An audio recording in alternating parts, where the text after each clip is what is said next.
Welcome to Brunei!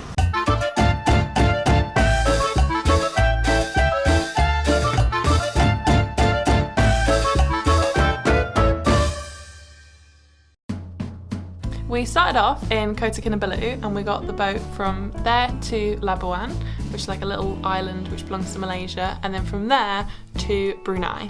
When we arrived in Brunei, we got a bus and then we got a water taxi to our hostel.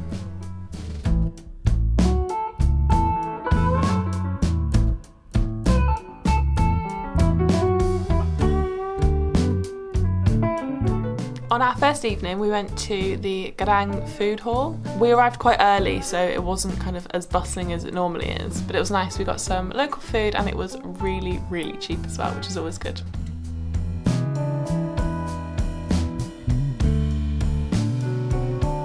We went to check out one of the main mosques in Bandar Seri, Begawan, and before we could go inside we had to make sure that we were dressed appropriately. So Jim was basically fine with what he was wearing, but I had to wear like a hijab and what felt like a huge gown before I could go in.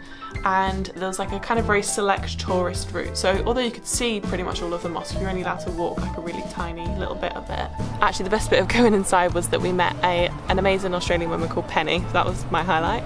And then also just walking around, so as you can see, it looks really nice. It's nice to have a bit of a walk around and take it in. That was the best bit of the mosque, I thought. When you go outside of the mosque, there's I don't know what it is. It's like a big boat that's in a lake basically, and you can walk right up into it and have a look around, and lots of people were just on there taking pictures.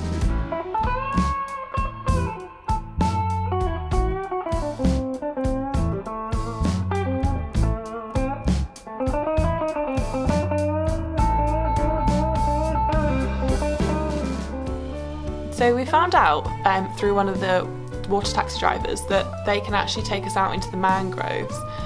It's only about a 15-minute boat ride away from like the city centre, and they can show us like crocodiles, proboscis monkeys and loads of other things.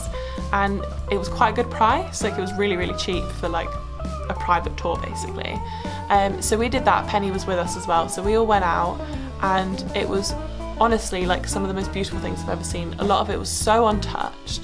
And you're kind of driving through the mangroves, and we saw one proboscis monkey, and then we also saw like a crap ton of crocodiles. One was absolutely huge. Like me, Maslana, driver, and Penny were like a bit cautious about going too close because like it was so big, probably about like 6 foot long. And Jim was like clambering off the edge of the boat basically to try and get as close to it as he could. We were so obsessed with how wonderful the boat trip was the first day into the mangroves, and we actually arranged to go again the second day, and we went again with Mazlan because he was such a great tour guide. Unfortunately, Penny had left Brunei, so she couldn't join us on this trip. But it was just as incredible as the day before. We went probably a bit further out I think this time, and we saw some more crocodiles, and we actually managed to get really, really close to one of them. It was a lot smaller, so we felt a bit safer, but we managed to get basically right up onto the bank where the crocodile was as well, so that was really cool, but we didn't disturb it. Let's loads of hibiscus monkey. We saw them like kind of jumping from tree to tree, so that was really cool. And also we saw loads of like little baby ones. And probably the funniest thing that we saw was when we saw loads of the monkeys up in the trees, down at the bottom was like a pack of dogs, like wild dogs, probably about 6 of them.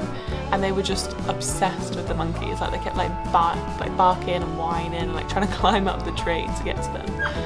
So that was quite funny to watch, like these kind of two, what we're used to being very separate worlds, like kind of collide. The monkeys were not bothered at all. They knew the dogs couldn't get them. And we also saw, which was kind of cool, a bit weird, but loads of like tiny little baby prawns. So when we pulled up next to the banks, we could watch the monkeys. When you kind of just look over, there's loads, like thousands of little prawns swimming, and you can see them like just jumping out of the water as well. It's really cool. In Brunei, they have the world's largest settlement on stilts basically, so like a water village. And when you go past on the boats, like when we were going to the mangroves, we got like glimpses of them, and it was just incredible. We spent about 2.5 hours walking around, and we barely scratched the surface. Like there was still so much more that we could have seen. And what was really, really nice actually was getting to see how the local people lived. That was obviously really nice, but everyone was so welcoming. So as we were walking past, everyone was saying hi and like good morning to us. So that was really cool. Although it was you do get a bit dizzy because like the walkway sometimes isn't so secure, so you have to like kind of keep an eye out where you're walking at all times, because we saw a boy like fall through one of the holes at one point, so I didn't want to do that. So that made me a bit dizzy from like looking down.